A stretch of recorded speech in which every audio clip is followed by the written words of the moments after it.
सिंध बिलखुसूस कराची को कभी तुर्किया तो कभी यूरोप के दीगर ममालिक की जैसे सहूलियात फराहम करने का दावा करने वाली सिंध हुकूमत स्कूल के बच्चों को वक्त पर निसाबी किताबें फराहम करने में पिछले 50 साल से नाकाम है। हर साल नया तालीमी साल शुरू होते ही वालिदैन का इम्तिहान शुरू हो जाता है।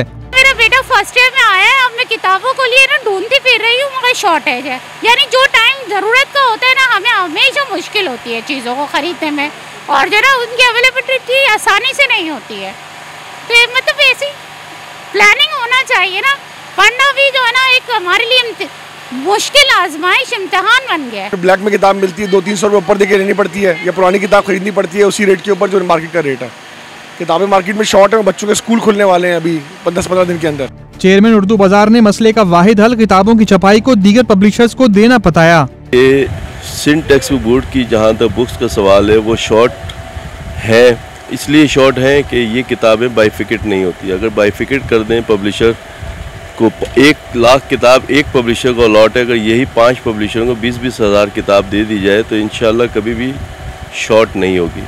तो ये बुक्स का अलमिया हमेशा ये शुरू से चलता है, 50 साल से यही देखते हुए आए, क्योंकि जब तक ये किताबें बाइफिकेट नहीं होंगी उस वक्त तक कभी भी बुक्स नहीं आएंगी, जब तक कंपटीशन नहीं बनेगा।